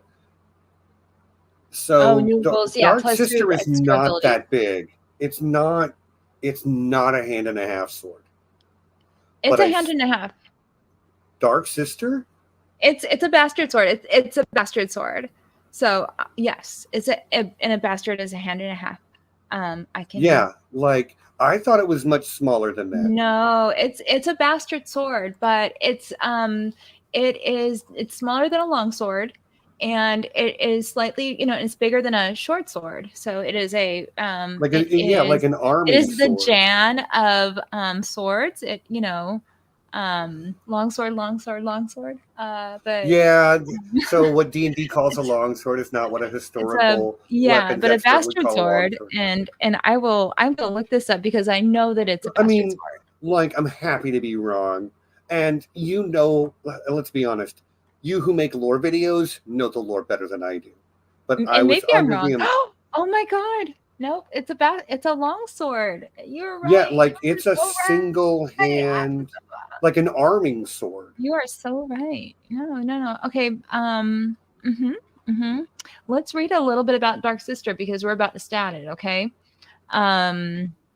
Let's see. Dark Sister has been in the possession of House Targaryen since Aegon's conquest. It has been forged for a woman warrior originally, as its slender blade is designed for a woman's hand. So it's more slender. the blade is, but it is a long sword. So that's maybe where I got confused, is that it's actually made smaller. So it's Mm-hmm. almost like a long needle, in fact, almost Yeah, kind of similar to Arya. It's a much thinner blade. yeah, like almost Um, like a straight saber. Like it's anyway. That's not me. I always pictured it again. Like when you say longsword, it means different mhm. things to different people. Right. In D&D, it means a certain thing. If you're doing like historical European martial arts, it's something. It's a much bigger sword than what D&D calls a longsword. Like a longsword to a HEMA practitioner is two hands. Am I right? I believe that it can be. I believe you have the option. I could be wrong, of using two or one. I know greatsword is always two, but But a long sword is a long sword. The arming sword is like when is that one is primarily used one handed. It's got the pommel, and you could probably choke up on the pommel if you wanted to. But that's how I always pictured Dark Sister was a smaller. it is small. I mean, it is smaller. It's smaller than Blackfire. Blackfire is Yeah, larger. Blackfire is a good sized sword though. Yes, and it was made for a woman, so it was made more slender, and it's made of Valyrian, and it's still made of Valyrian steel, so it's a much lighter weight. Right, but it's And so, obviously big enough to be a primary weapon though. I think yeah, we just will basically. I mean, we're arguing over what to call it when we're just going to homebrew the whole damn thing anyway. true. I am totally down. I think that there is an actual feat possibly that allows you to ignore the finesse properties on a sword. I say we just give I'm it the finesse property. Yeah, let's just give it the. I So, feel as though it is capable of being wielded with dexterity rather than strength, just because the yes, fact of its weight. It is a very light sword. and it's probably Um, superior balance, and because like weight is one thing, but balance is what really makes the difference. Like a heavier weapon that's better balanced will be easier to use than a lighter weapon that's poorly balanced. So and I let's. am gonna put it. I'm gonna put in parentheses because it is a long sword, but we are Okay, gonna make it finesse. we're gonna make it finesse Yes. because Valyrian steel can do whatever we want it to. We're the Yes. we're the dungeon masters. Let's do this. So So it's gonna be +3, +2. sure, +3. Let's do it. Let's do it. That's going to be +3 to hit and damage, which is crazy. I also want to give it one other special ability, and it's cheesy, and I love it. You ready? Okay. Uh, it crits one better, meaning Oh, that so an even more expanded crit? Is that right. So like so oh, Daemon will be critting on an 18 or better. okay. What do you think? I like it.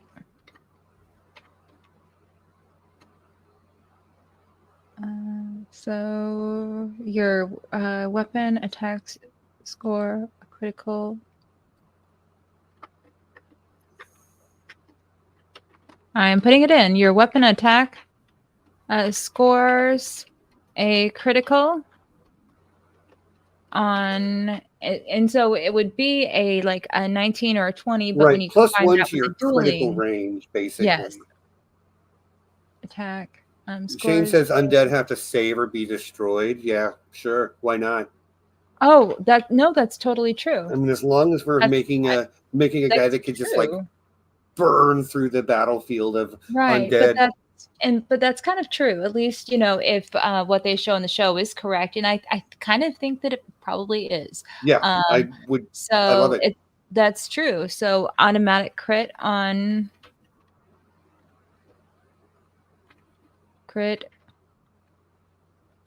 attacks 2.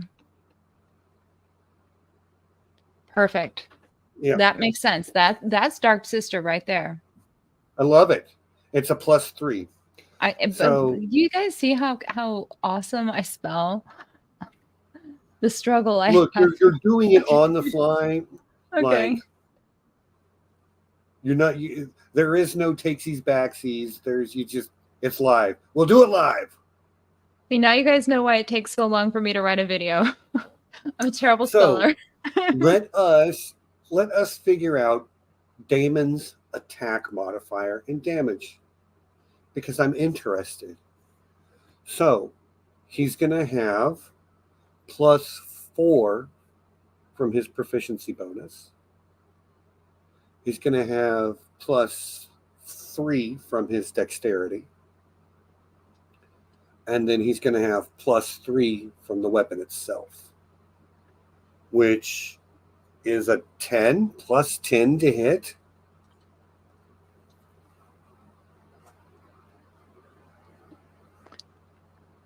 That's pretty. That's pretty spicy, y'all. That's strong. Okay, so the players on my table, they would say that that's as strong as goat's milk right there. So Okay. Strong as goat's milk? I love it. that's what they say. That's what they say. That's strong So as as a goat's milk. one-handed attack,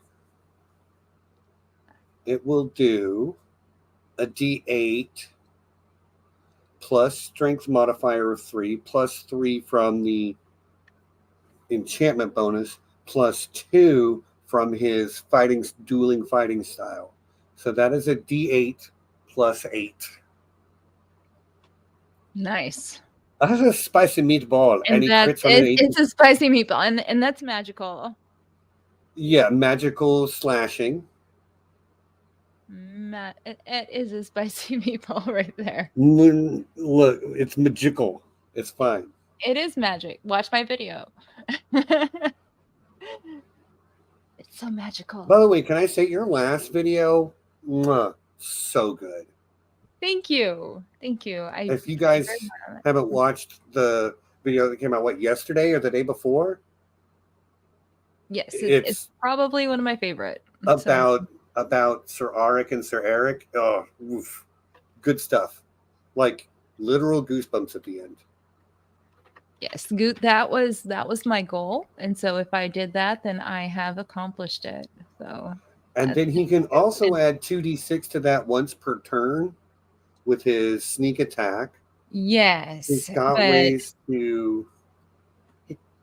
He's probably got ways to generate advantage. Mm-hmm. Yeah, and if we're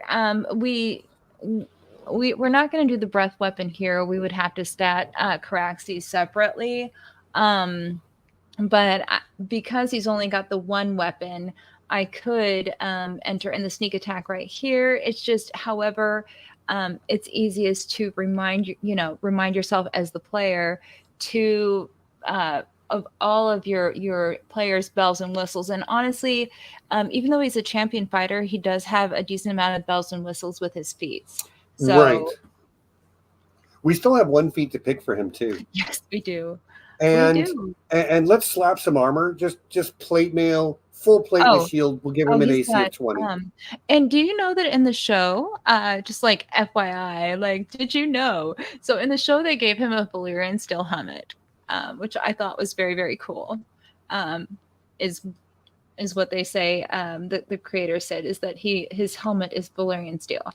So, but anyway, he does wear full armor, so he gets full plate. Yeah, full plate and a shield. And shield. And that will give him an armor class of 20. I before E. See, I do it every time, guys. There we go. And Valyrian steel helmet means he's immune to critical hits. Why not? For those of you that play Baldur's Gate 3, that's one of the things that the helmets can do in that game is Okay. save you from getting crit. I will make it Helm of Valyrian Steel. There we go. Right. This guy's a beast, man. Like, just turn him loose. He's giving the help action. He's getting help from others. Yeah. And with Hordes of the Undead, you need a few of these champions. You do. You do. So. Oh yeah. For those of you that weren't here at the very beginning, we also decided that like, right as he hits the water from like his fight with Daemon or Aemond over the God's Eye, he's magically teleported to the God's Eye in the future, and now he's showing up at the Battle of Winterfell. Oh yes, he is. That's what happened to Daemon's body. Right. That's how. We've already retconned everything. We've reconciled everything. That is actually what happened to Daemon's body. The God's Eye is actually a portal. That's what it is. That's why they never found it. Yes.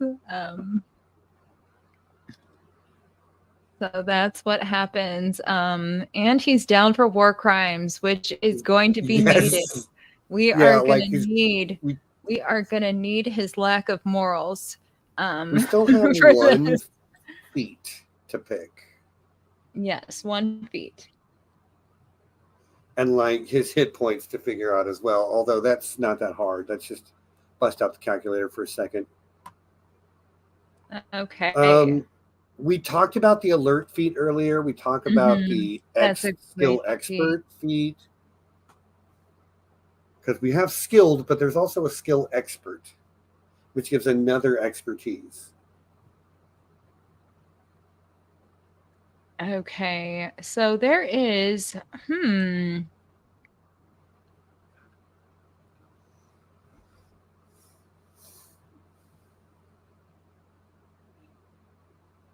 Those are the two that I'm drawn to. Let's see.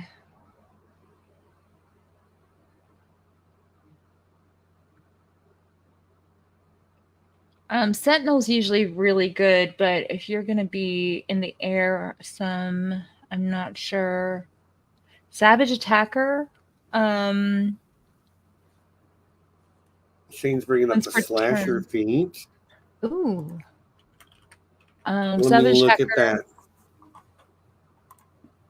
So with Savage Attacker, once per turn, when you roll damage for a melee weapon attack, you can re-roll the weapon's damage dice and use either total.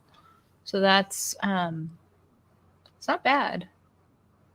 Oh, and then there's the Lucky Feat, which is always amazing. Always good. I will say Slasher has some interesting implications. So +1 to strength or dex, whatever. Once per turn, when you hit a creature, it can you can reduce the speed of the target by 10 feet.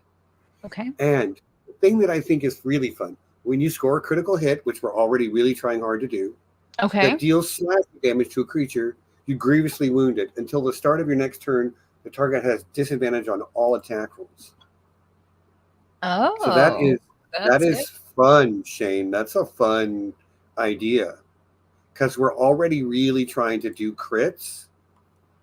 And then giving disadvantage every time we do crit. But you know what? We're going to be critting on every. Now let's think about. I just thought of something. We got to think about the mechanics of this Valyrian Steel Blade, because if all we are fighting are undead, and maybe there will be other things to fight, but if all we're fighting is undead and we automatically crit on attacks to undead with Dark Sister, there's a problem, because the champion's kind of a waste. Okay. I feel as though Dark Sister, maybe, even though truly it is an automatic crit on attacks to actually it's an automatic crit on attacks to White Walkers, right? So also the Whites. I had thought that I'm happy to, we're just brewing, but I had thought Dark Sister was, it doesn't auto crit on undead, but any hits against undead it's like a save or die, or if you crit on an undead, it automatically dies. I think that's what Shane was saying That okay, before. that makes sense. So So, automatic, but that and still might not. automatic It's kill on still, crit. yeah, auto kill on a crit against Automatic undead, but kill that still makes slasher not as good on crit. Okay. because they're just Very nice. dying. Yeah, and Rowan says maybe like a certain CR or whatever. Like Mm-hmm. Dungeon Master, brew that stuff. Tailor it to what you make. Very I nice. just like it kills because we see it kill anything it hits. We see at least that's how we see Longclaw and the cat's paw dagger behave. Is that it just kills them. Right. Okay, let me pull up the slasher feat. This guy is a killer. Yeah. Although, like again, slasher, it's great if you're fighting more than just undead, but if that's all we're doing, it might be a little bit of a waste. And Shane is saying Night of Solamnia, which is what we had talked about before. You're right. Mm-hmm. That Night of Solamnia with all the mounted Mm-hmm. stuff. Yeah, we could totally use the Knight of Solamnia. I've seen it played in with the Cavalier in and the Knight of Solamnia. They work really well together, but the Knight of Solamnia is really good anyway. But I don't know if it's that good with a flying mount versus one on the ground. Yeah. So that's another thing to take Or into consideration.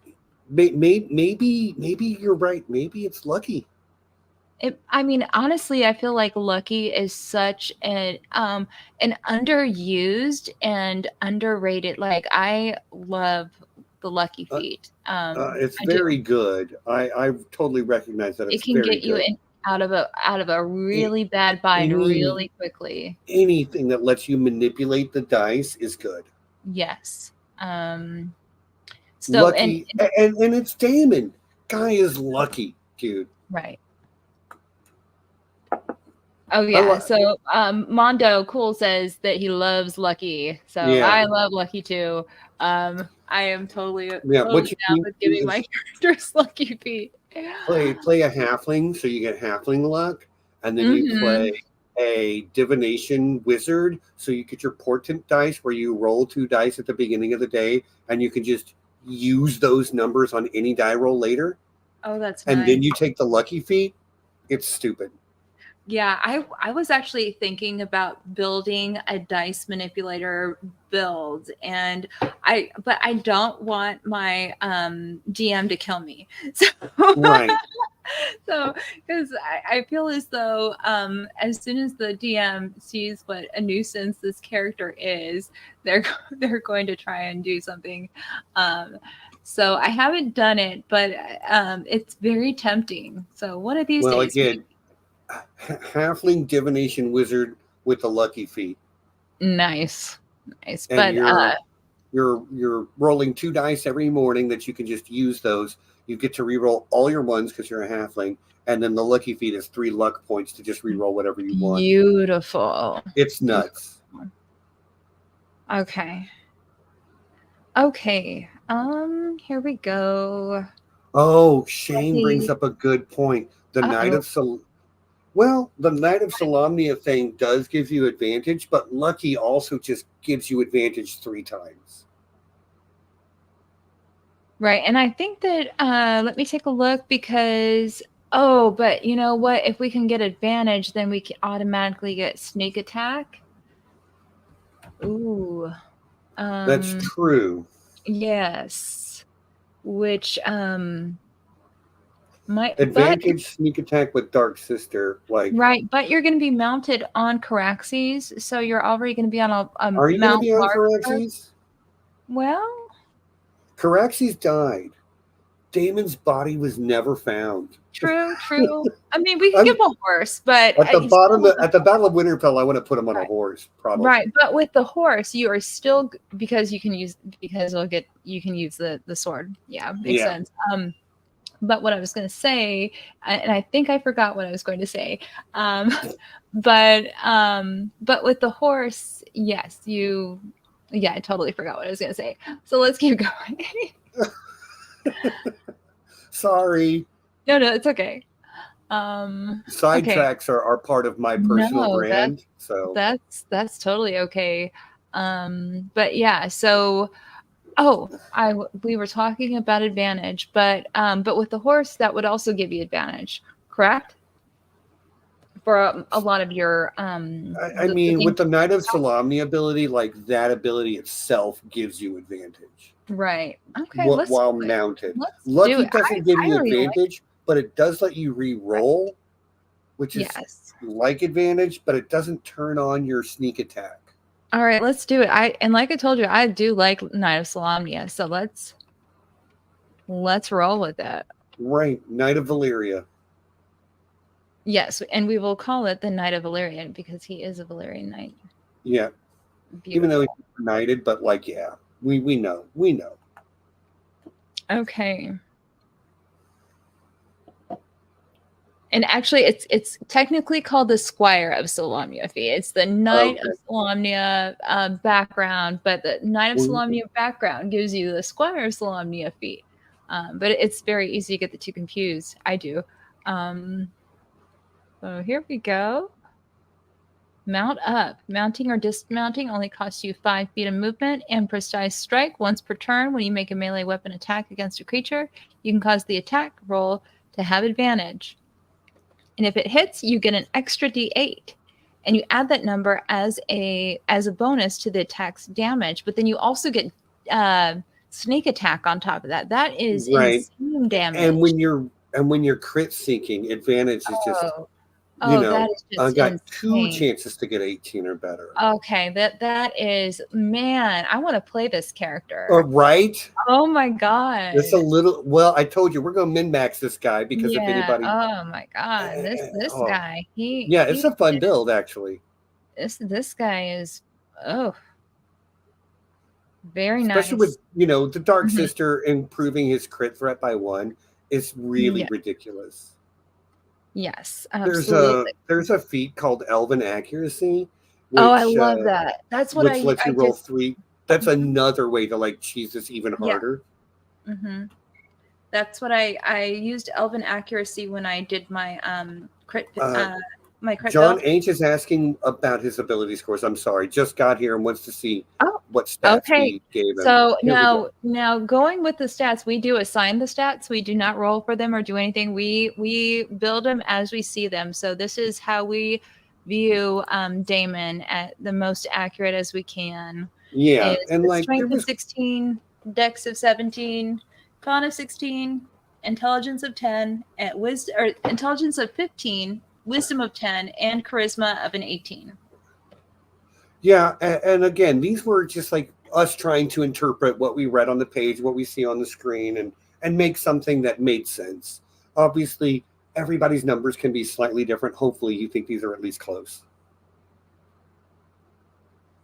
But yeah, those were the stats we decided on. I'm actually love this Dark Sister weapon. A +3 longsword that like just auto kills a lot of undead on a crit, as well as improves your ability to crit by 1. Great, fun sword. Very fun sword. Very, very fun sword. You are going to be slashing through the foes of the undead, no doubt, if you're playing this character.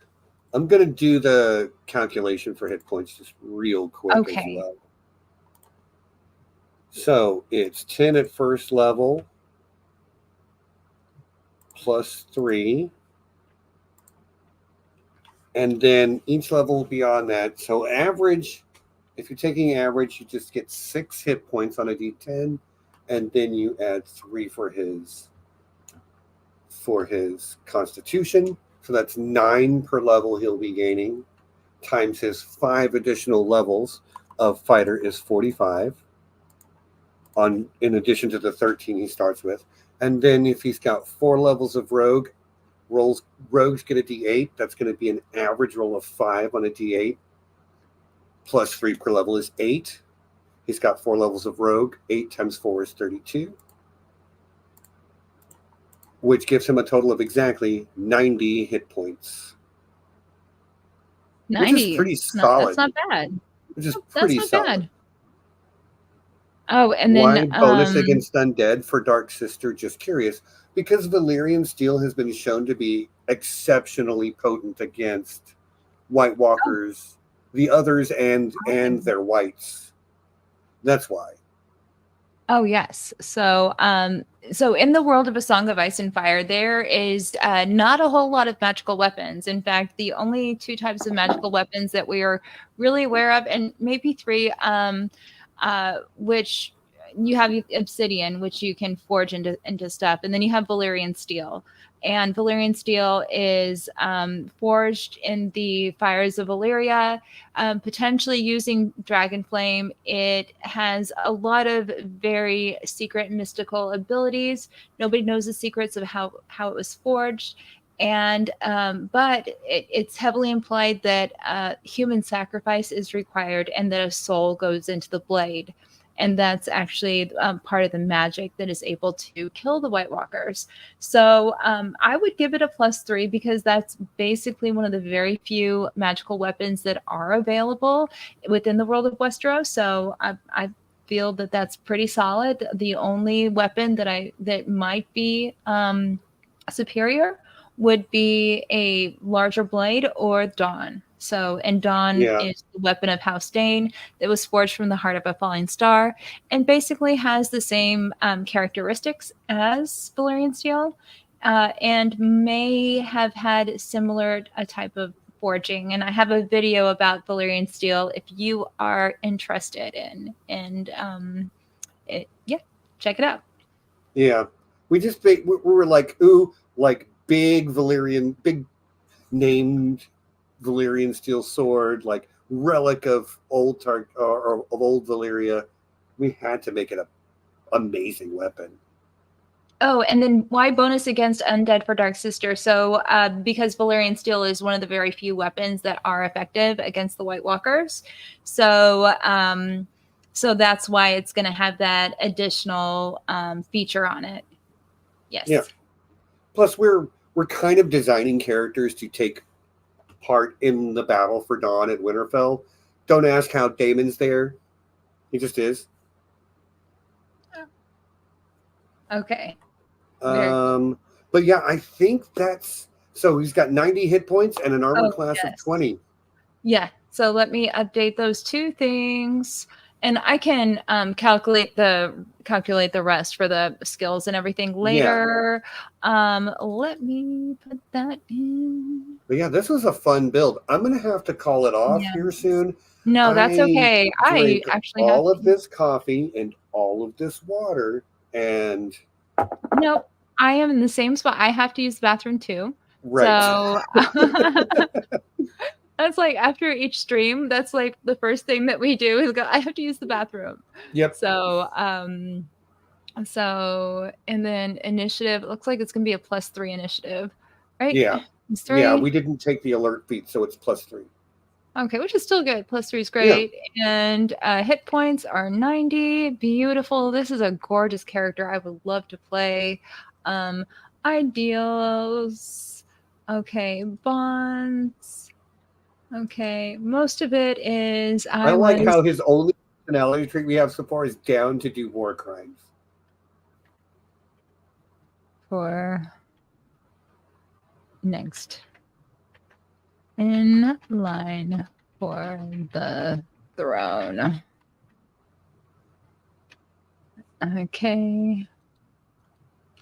All right, bonds. I married my niece and my cousin.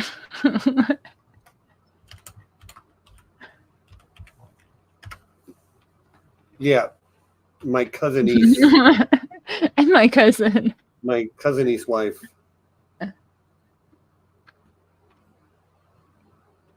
Oh yeah, no, yeah. So it was. Yeah. So Lena would be his second cousin. Not quite as bad. No, that's his. Lena, because Oh, Rhaenys right. Because is Rainey's the is right. cousin to Daemon, so that would make Lena Daemon's second cousin. Yeah. So Look, if it's not good enough for family, is it good enough for anyone? I yes. There we go.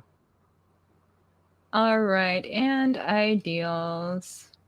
Okay, might makes right. Might makes right, and nobody tells me what to do. Right.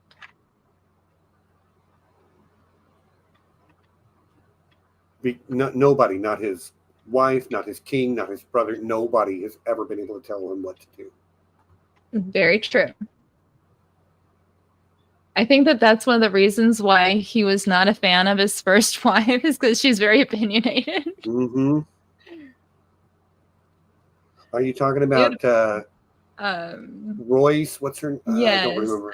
I just refer to her as the bronze bitch, is what he refers to in the books, and they mention it in the show too. But Yeah, her name is Rhea Royce, Rhea actually. Royce. Yep. Yeah, Rhea Royce. What goes on here? We make Daemon Targaryen a D&D character. That's what goes on here. Yes, We're pretty much done at this point, though. Like, yes. We are again, making. there's numbers you can plug into, like his skills and saving throws and stuff, but Absolutely. So so what we do is we do live streams where we make a Song of Ice and Fire characters or Game of Thrones characters into playable D&D characters, and we normally try not to min-max them. We try and make them to the closest approximation to the character as possible, but today we kind of threw all caution to the wind and did a level 10 min-max build that was still true to the character, but is just a really, really well powered build, that character that I would love to play any day. So yes, he will pretty be, beast mode. yes, he will be very, very effective in the War for the Dawn. And Yeah. eventually we are going to use these characters to run a game. And Yeah, that's the plan. against I've hordes of the actually, undead. fun fact behind the scenes, peel back a layer. I started working on the battle maps for that. Did you really? Oh, Yeah, that is awesome. I've been looking at different maps of Winterfell, and like taking Nice. measurements and like yeah. Oh my goodness. That is awesome. I haven't made. I still a long way to go to make the maps, but like Mhm. I started. I'm the sure you process. might be able to find some on Minecraft. Yeah. I Okay. feel You like know that should what? be somewhere to Oh, check. I would check there. that's a really great idea, actually, because it's already squares. You know. Yes, that's why I Mm-hmm. say check Minecraft, because I have actually seen people's builds of not necessarily Winterfell but Pike, and it is gorgeous, and it's all Oh done yeah, through like Minecraft. It is, some people have the most amazing talents, and it just completely baffles and wows me to see what they're able to do with that. like there's parts of my game world that have been inspired by things I saw in Minecraft. There was like there's a dwarven city that somebody built in Minecraft that I just went, Oh, I literally need to steal that and put that in my game world. like Minas Tirith, or It's well in my game world it's Karazbarad, but it's like these massive pillars and then uh-huh. the city built on these ledges around these massive underground pillars and then connected with all these Oh, bridges. nice. It's cool. Very cool. Yeah, definitely check out Minecraft for ideas, and like it's what they do on there. It's like art. So Yeah. yeah, check it out.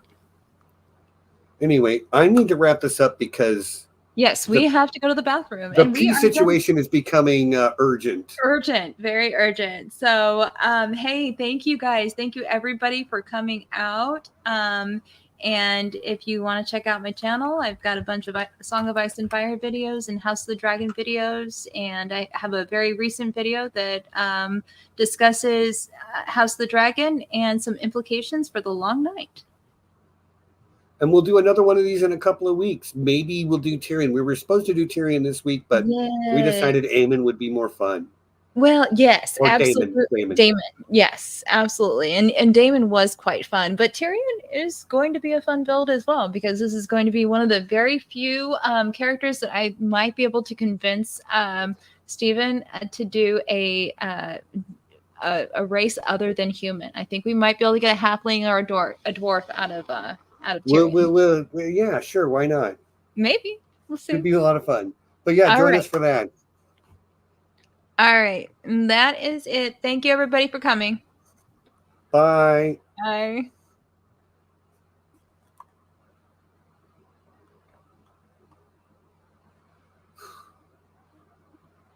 We're still going? No, we're still going. You're going to have to bear with me. Okay, there we go. Bye, guys. Yeah. Bye. End stream. There you go.